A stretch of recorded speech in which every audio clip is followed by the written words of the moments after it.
Imagine a world where artificial intelligence understands every language, every dialect, every script, even those spoken by just a few thousand people. That's the promise of multilingual pre-trained language models. But here's the catch.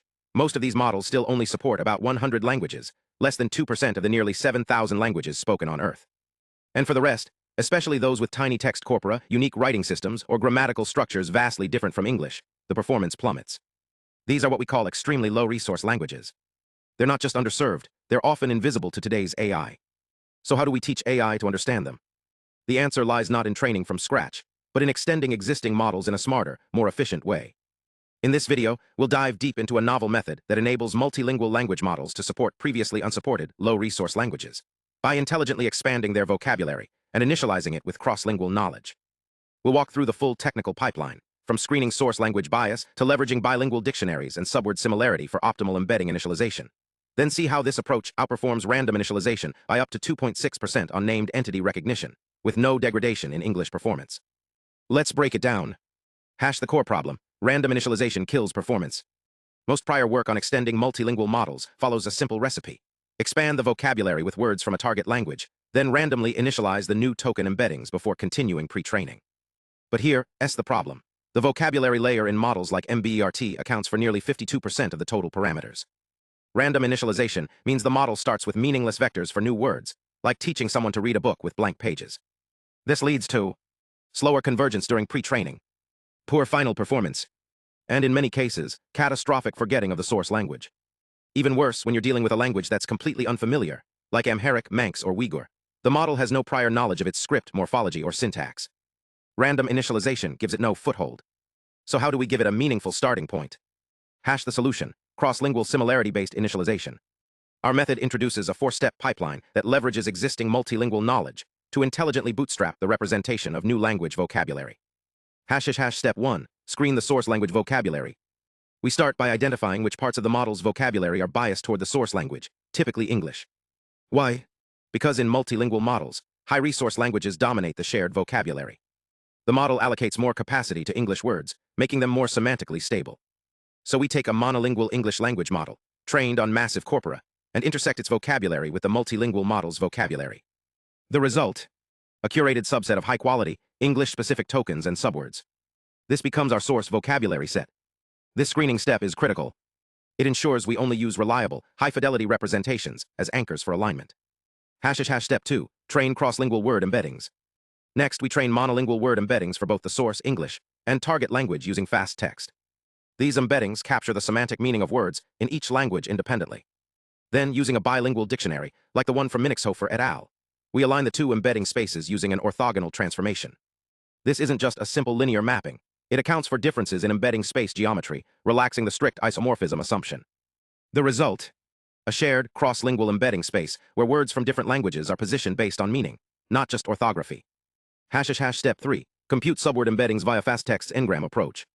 Now for words that don't exist in the dictionary, especially rare or compound forms, we use fastText subword technique. Each word is broken into character n-grams like cat right arrow c, ca cat at t. The subword embeddings are computed as a weighted sum of their constituent n-grams, using the pre-trained word embeddings. This allows the model to handle out-of-vocabulary words, like proper names or technical terms, by composing their representations from known subunits. The final output is a high-dimensional vector for each subword in the target language, now embedded in the same space as the source language. Step 4. Initialize target vocabulary via weighted average. Here's where the magic happens. We compute a similarity matrix between the source language's vocabulary embeddings and the target language's embeddings.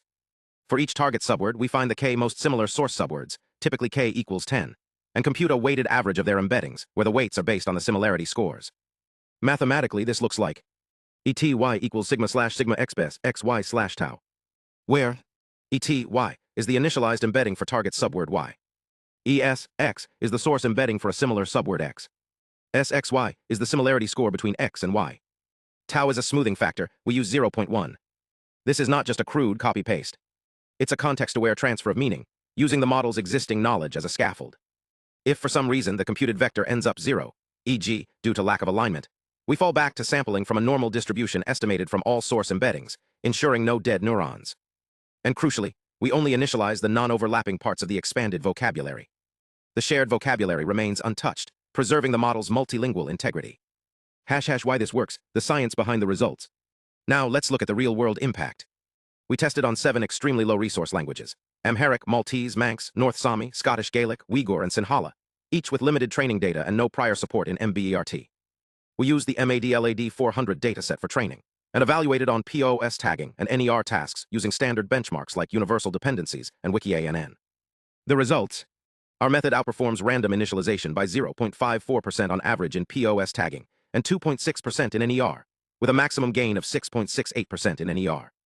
But what's even more impressive is robustness. Even when we swapped the training corpus from MADLAD-400 to Wikipedia, the performance gap remained consistent. Our method works regardless of data source. And here's the clincher: English performance barely drops after continued pre-training. We measured both POS tagging and NER on English tasks post-training. The model retained nearly all its original capabilities, proving that extending the model to new languages doesn't come at the cost of forgetting the old ones. Why does this matter? Because this isn't just about better numbers. It's about inclusion. For languages like Manx, spoken by fewer than 2,000 people, AI tools can mean the difference between cultural extinction and revitalization. For Uyghur or Sinhala, it enables access to education, healthcare, and digital services. And for researchers, this method opens the door to training models on multiple low-resource languages simultaneously, without the need for massive parallel data or expensive retraining. Limitations and future work. Of course, there are challenges. Bilingual dictionary size matters. With fewer than 1,000 aligned word pairs, like in Sinhala or Amharic, the alignment breaks down, reducing initialization quality. Evaluation data is scarce. Most low-resource languages lack large-scale benchmarks for tasks like reading comprehension or semantic parsing. Source vocabulary selection could be improved. Right now, we rely on overlap with monolingual models.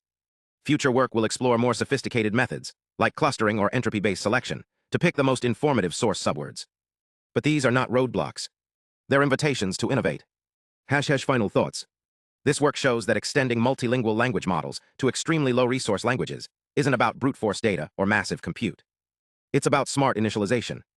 By leveraging cross-lingual similarity, subword composition, and targeted vocabulary screening, we can give the model a meaningful head start, turning a random guess into a grounded, semantically informed representation. And the implications go far beyond NER or POS tagging. This framework could be applied to low-resource machine translation, speech recognition for endangered languages, and even multimodal models that process text, audio, and gesture in underrepresented languages. So the next time you hear about AI understanding a language, remember, it's not just about data. It's about how we teach it. And with methods like this, we're finally building AI that can speak all the world's voices, not just the loudest ones. If you found this deep dive valuable, hit like, subscribe, and share it with anyone working on language technology. And let me know in the comments, what low-resource language would you want to see supported next? Until next time, keep exploring the frontiers of language and intelligence.